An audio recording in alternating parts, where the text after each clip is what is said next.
Welcome to Casual Friday. Hi, I'm Roxanne Richardson, and this is my weekly Casual Friday podcast. In this week's podcast, I have Tidbits. I'll give you a tour of Weldon's Practical Needlework Volume 4, and I have a finished project to show you. Plus, I want to talk a little bit about Finish It February, which is coming up in a couple of weeks. So let's get started. This tidbit came to me from Ria, who often sends me on a fun little tidbits trail.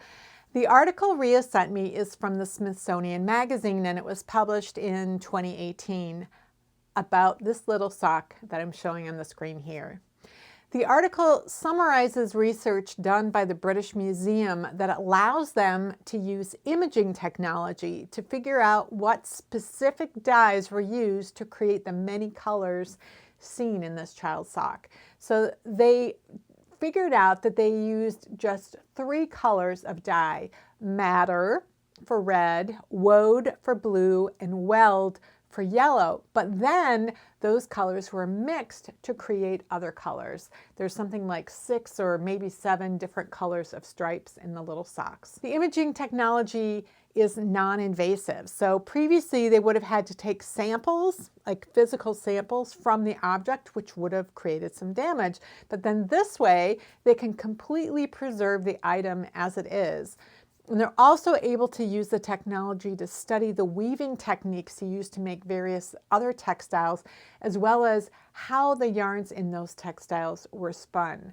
This little sock was made using nail binding, which is a precursor to knitting, and it is definitely a sock using the definition of sock versus stocking that I discussed a few weeks ago, in that it covers just the foot and up to the ankle rather than any further up the leg.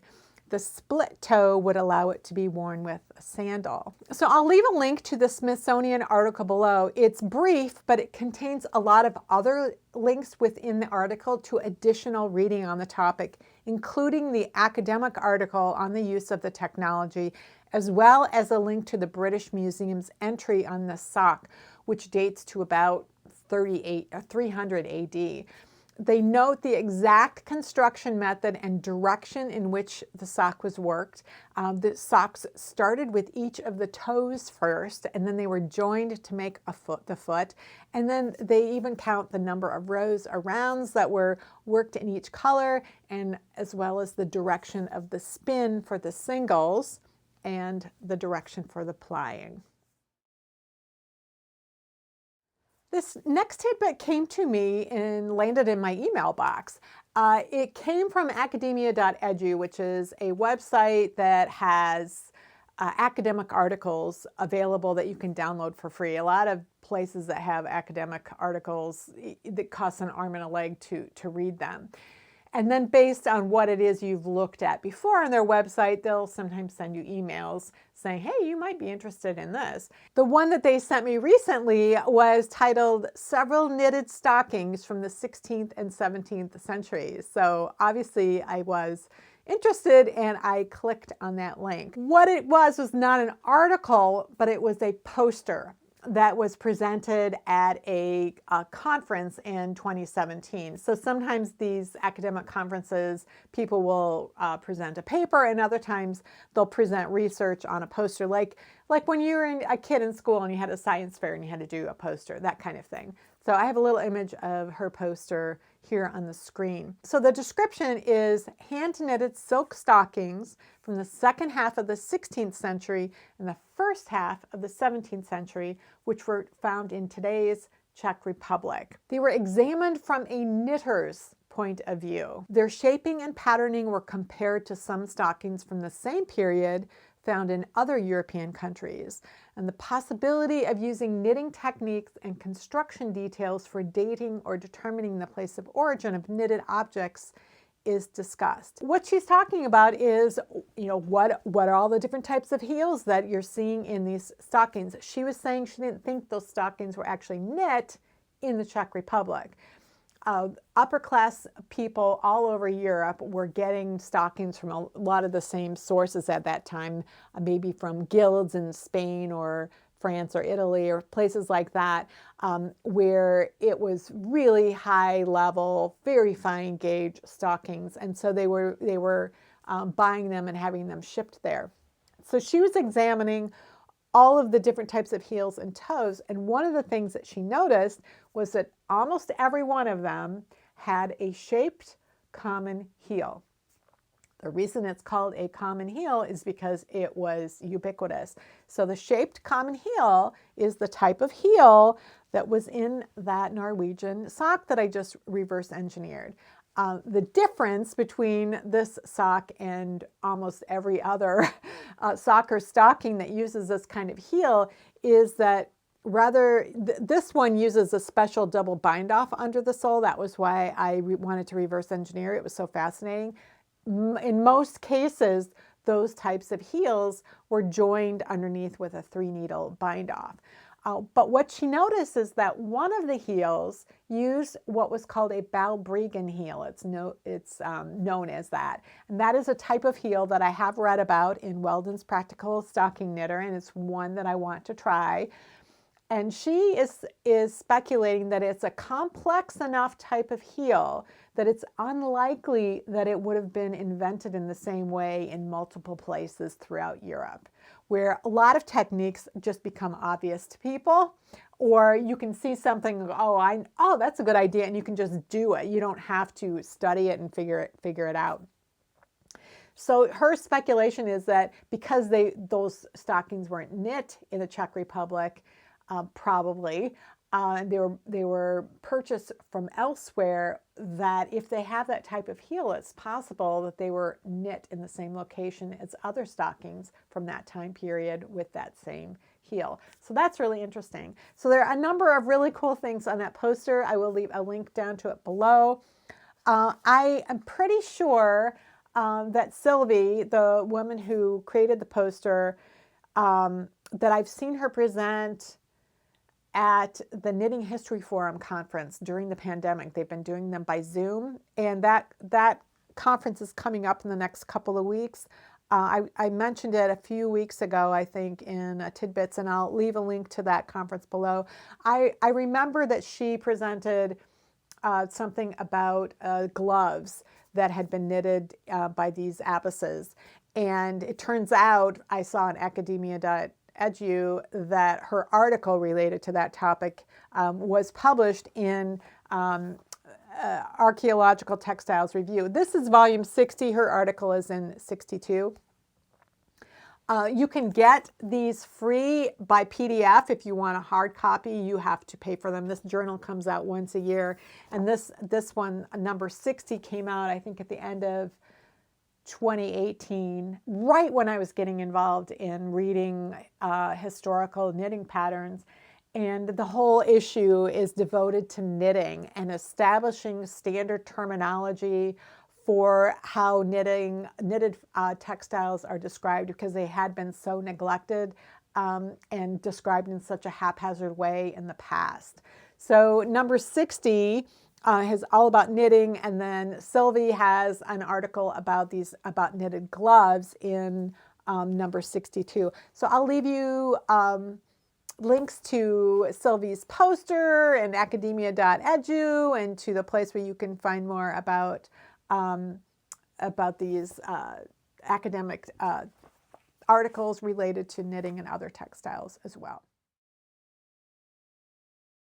This tidbit came to me from Louise on Instagram. Louise sent me the image of a painting by Swedish artist Albert Anker. Across the image were the words Distaff Day. So this was, someone had posted this on Instagram. I think it was January 6th. So I vaguely remembered the name Albert Anker from a previous tidbit that I shared months ago, possibly a year ago. So he did a lot of painting of rural and domestic activities, and quite a few of them feature women and girls doing textile-related work like spinning or knitting, things like that. The painting depicts Queen Bertha.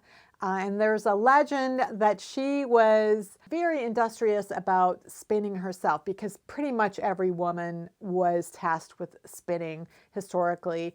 She was so industrious about it that she had a special holder put in her saddle that would hold her distaff so that she could continue spinning while on horseback.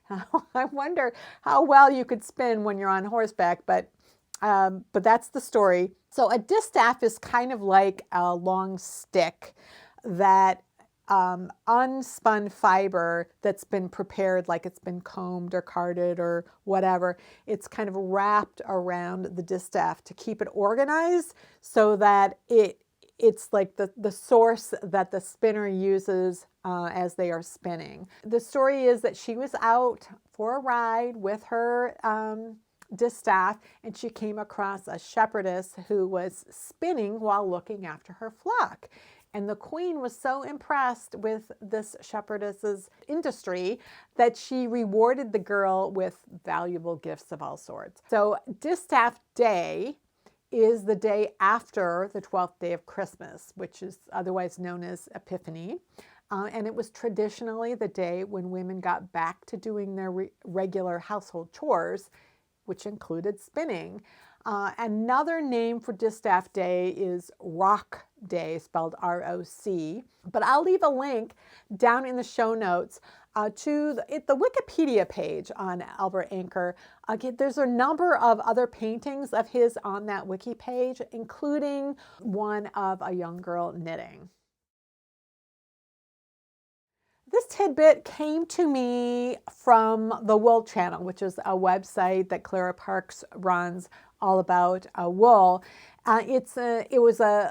Somebody linked to an article that appeared in the New York Times on, I think it was the 22nd of December, 2022. The article's about sheep returning to Pompeii. So for thousands of years, sheep grazed on the land surrounding Pompeii, and for the past couple of hundred years, archaeologists have been excavating Pompeii from under the ash that had covered it since the eruption of Mount Vesuvius. And about a third of the city has been uncovered, but the rest remains under the landscape of the surrounding park. And until, I think, 30 years ago, sheep were allowed to graze on that land. But then the park director at the time decided he didn't like the sheep dung that was scattered around the grounds. And so he forbade the shepherd who brought his sheep there from bringing his flock onto the land. And so the result was that the land became really overgrown in the intervening 30 years because there weren't sheep munching on the growth.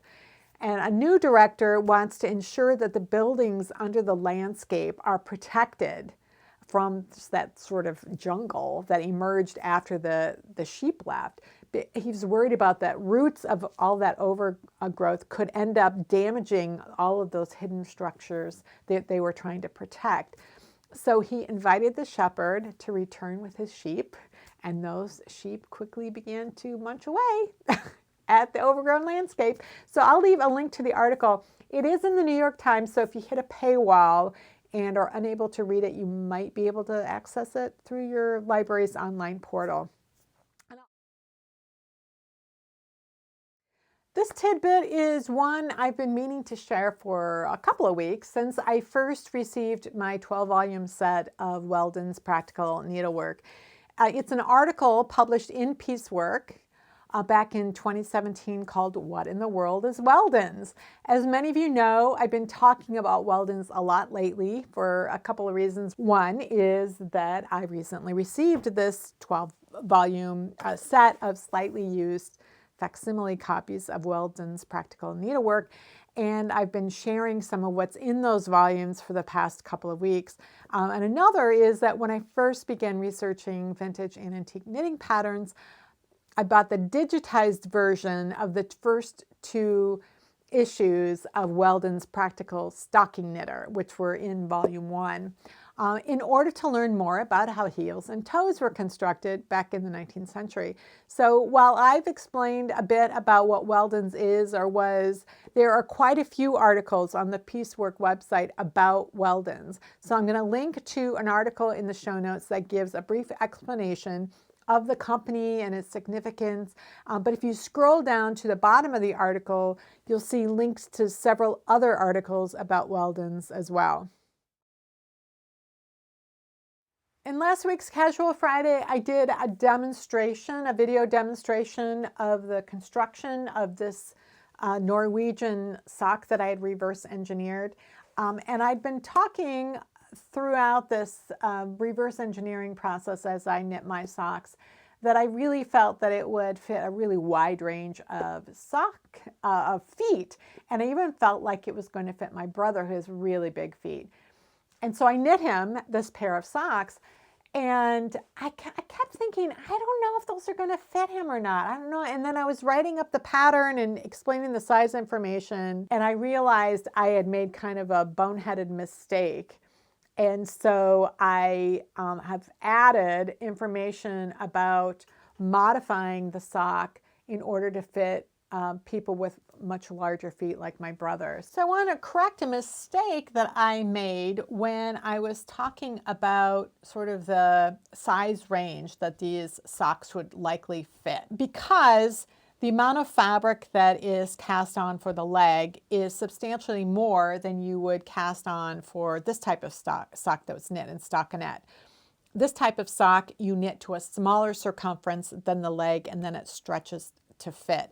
And when stockinette is relaxed, it's very flat, but it will stretch, enormously in order to fit around the leg. So ribbing, when you knit it to the same number of stitches on the same needles with the same yarn, it will contract when it's relaxed because it gets more three-dimensional.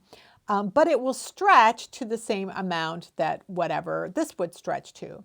So the advantage of ribbing in a sock like this is that you can knit it with more stitches than you would knit if it were in stockinette, and then you can use that ability of ribbing to contract to help with the fit. And because there's extra fabric here, that provides room across the instep here when you are shifting from the leg to the foot, because the heel diagonal here is really the largest circumference that the sock is typically going to have to surround. Oftentimes up at where the calf muscle is, if this is coming up to that mid-calf location, they are similar circumferences. For me personally, my heel diagonal is larger than my calf circumferences, or my kind of lower calf circumference.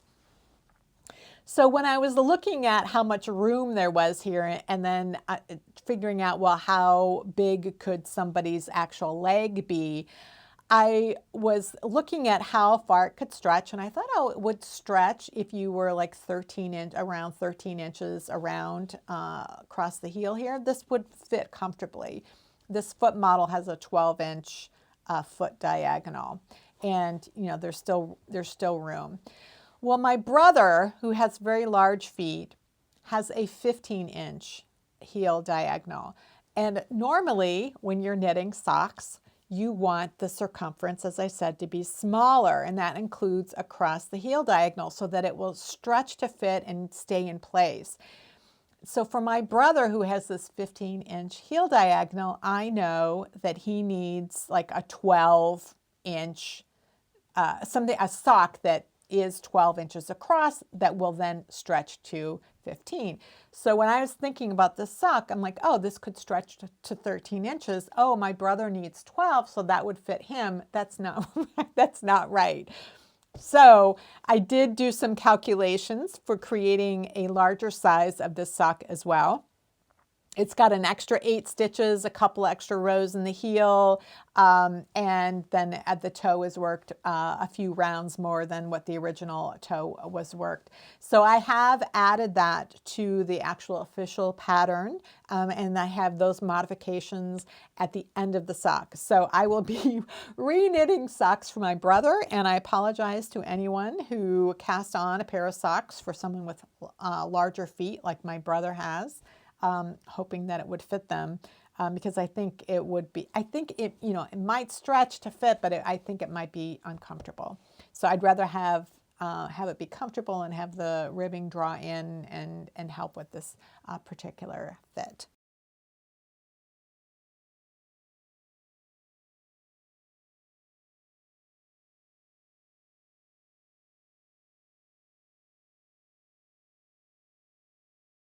So I've mentioned Weldon's practical needlework a couple of times already in this Casual Friday.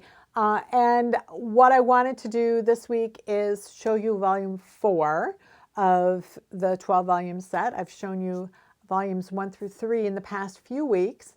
And so let's take a look at volume 4 and we'll go to the overhead and I'll give you a peek. This is volume 4 of Weldon's Practical Needlework. I believe this would have been published in 1889. So it represents an entire year of monthly publications. And in this 4th volume, there were 2 issues that had knitting. Looks like there were 3 with crochet. There was Mont Melick embroidery, smocking, tatting. They've got their first series of tatting, decorative needlework, beadwork, the first series for beadwork, and then they've got a macrame lace.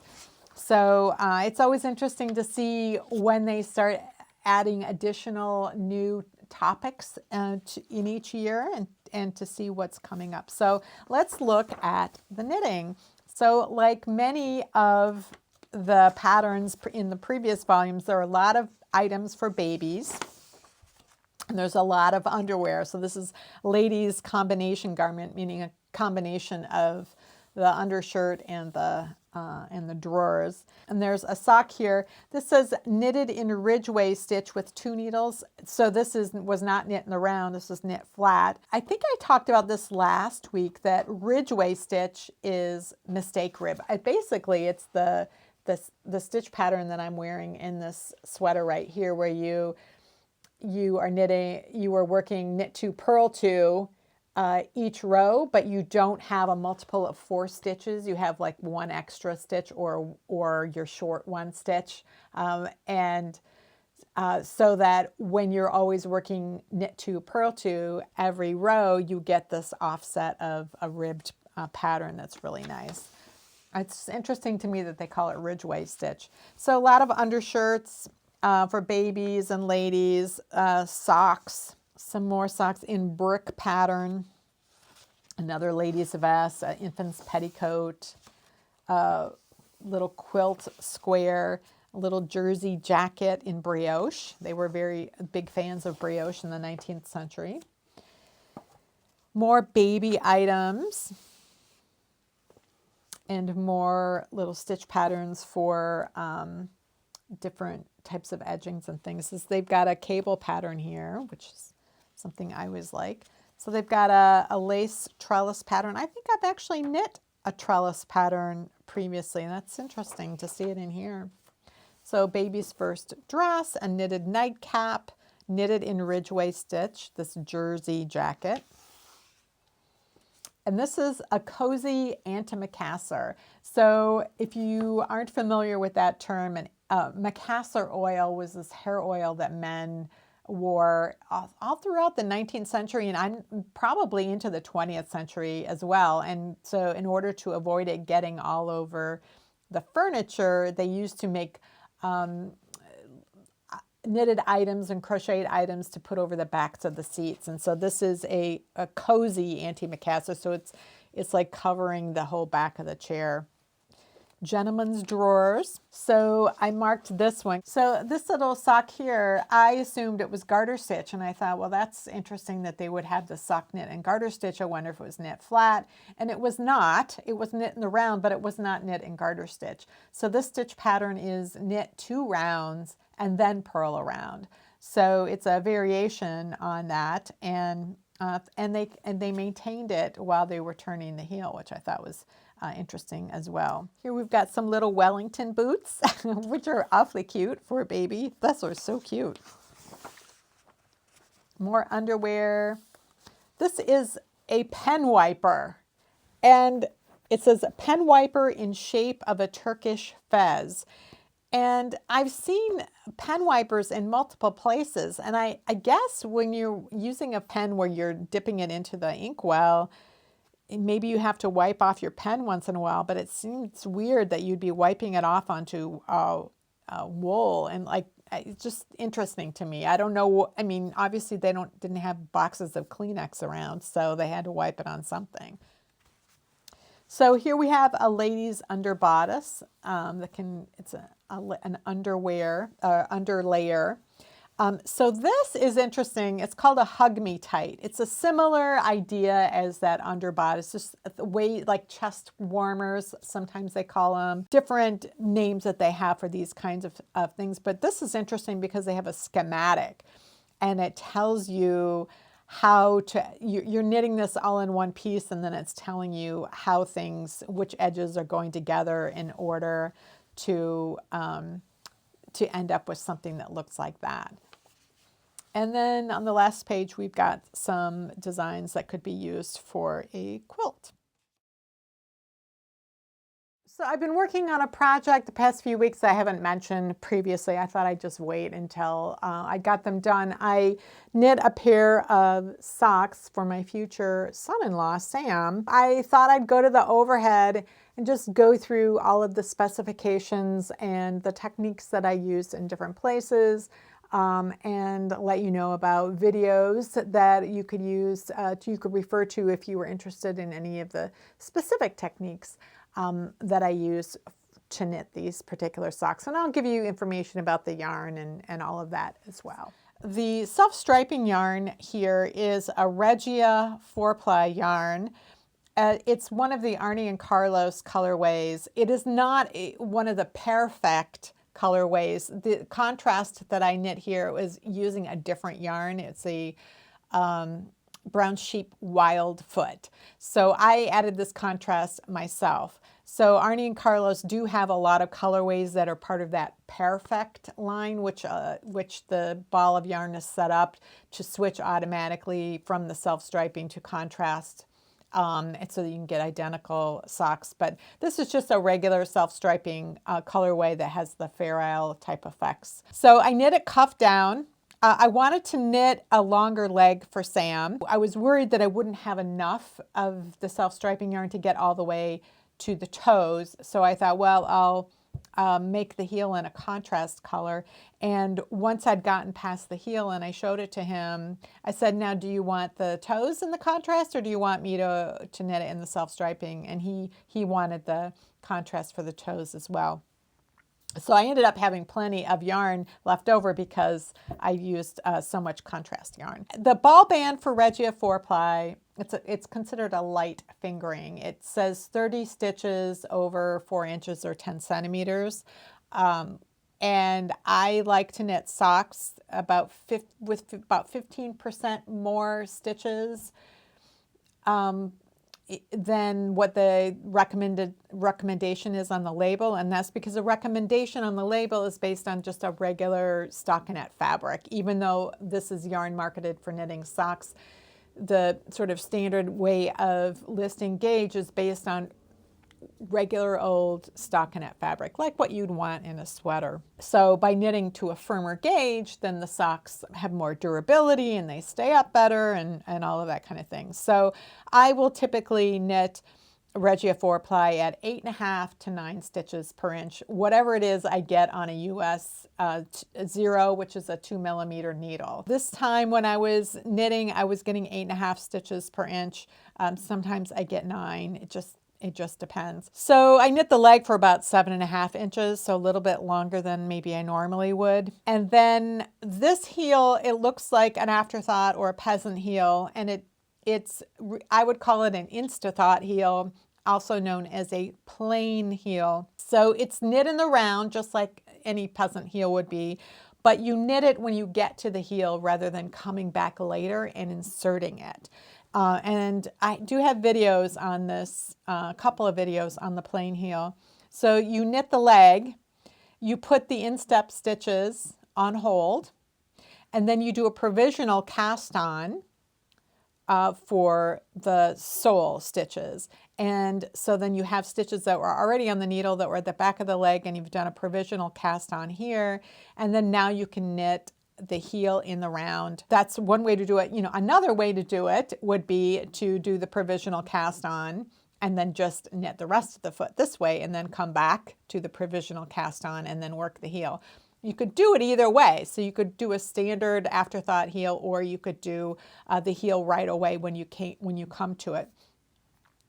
And because I was doing a contrast heel, I decided just to continue on for a little bit and then come back and add the contrast yarn. It was just a little easier than trying to have the dangling self-striping yarn hanging while I was trying to add the contrast yarn. The thing that I really like about the plain heel is that when you do your provisional cast on here, you don't have to cast on the same number of stitches that you put on hold here. So Sam has a foot that's a little bigger, like an inch bigger than his ankle. And so he needs more stitches for his foot. What I do is I just cast on the extra stitches that he's going to need along here. And when I start working in the round, I just do decreases on the sole half, the half that has more stitches, until I'm down to the same number that I have for this half of the round. And then I do the paired decreases all the way down. I used to not like the decreases that were kind of spread apart like this in a peasant heel. That's fine on a wedge toe, but I used to do like a central double decrease so I could get a single line of decreases down because I thought it looked better. But by having the double decreases side by side all the way down, you end up with kind of a little pocket here at the back of the heel. And after wearing them a number of times, that flattens out. But both my brother and Sam have commented that when I have knit their heels like this with the decreases separated by a couple of stitches, that they fit really well. So I've switched to doing that rather than maintaining that single line of double decreases. So I will leave links down in the show notes for how to do the plain heel.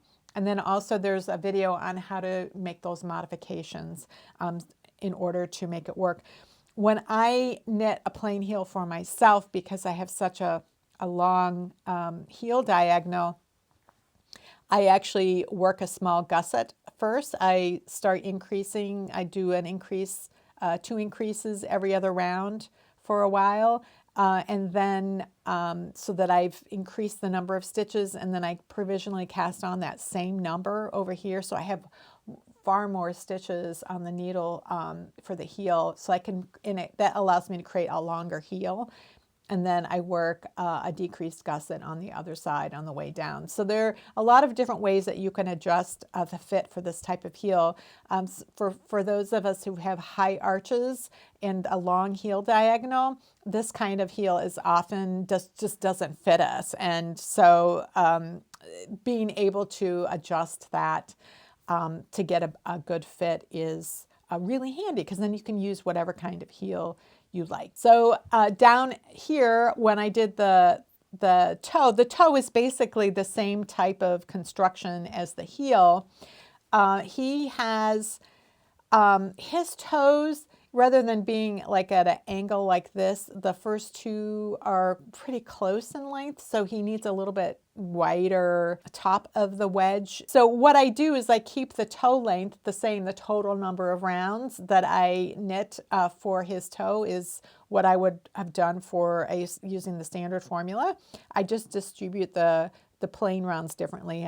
I start out with 2 plain rounds after every decreased round, then I shift to 1, and then I do the last few right in a row in order to get a little curve at the top. So I also have videos on modifying a wedge toe to get a good fit, and the wedge toe can be knit in either direction. This heel can be knit in either direction. And I also did an article that was in this past winter's Interweave Knits Gifts magazine on modifying toes for a good fit. So I'll leave a link to that article, because they do post the articles on their blog as well. So that's how I knit the sock, and I will be shipping them off to Sam probably in the next week. So we're getting into the middle of January, which means February is not far behind. And I just wanted to mention that I will once again be doing Finish It February this year on my channel. For those of you who are new in the past year and unfamiliar with this concept, Finish It February is the time when I pull out all of my UFOs, my unfinished objects, and reacquaint myself with the projects that I've put to the side, either because I wasn't enjoying working on it, or I ran into a problem and got frustrated and put it in a timeout, or because it's a big project and I just get antsy after 3 or 4 weeks and need to work on something new and different. All of those are reasons why something might get put to the side. And Finish It February is my opportunity to reacquaint myself, to figure out things I may have forgotten completely about but really want to finish, or things that I'm not as in love with anymore and I want to get rid of them. So last year I did a series of Casual Friday segments each week in January to help people understand it and prepare for it. So I don't think it's really necessary for me to rehash all of that information this year. So I will leave links to those episodes down in the show notes so that if you're interested in getting some ideas for tackling some of those old UFOs, you'll get some perspective on what this could do for you. So the basic idea is to pull out all the projects, Marie Kondo style, just put them all on the floor or all on the bed or just in one pile, and then sort through them, putting them each into one of 3 piles. One where you really like the project and you want to finish it, you love it, you're still in love with it. So you have that pile. You have a pile where you absolutely do not want to finish it. You hate it. You never want to see it again. And you'd really like to get those needles back and use them for something else. And then there's the pile that I call the pile of ambiguity. You have mixed feelings about those projects. Maybe there's a project that you'd like to see finished, but you really don't have the motivation to finish it. Or maybe the reason for starting the project no longer exists. Like if the person you were knitting it for died, or if the item was started by someone who has since died and you now have possession of it. And so you may have these emotional feelings behind these objects and you just aren't sure what to do with them. These are the items where you don't have to make a decision about them now, other than which pile is this going into. And so you can address those things later, but it is just a way to refamiliarize yourself with the existence of those things. For the projects that you don't want to finish, that you're done with them, even though they're not finished, you can throw them away. You can give them away to somebody who would like to finish them.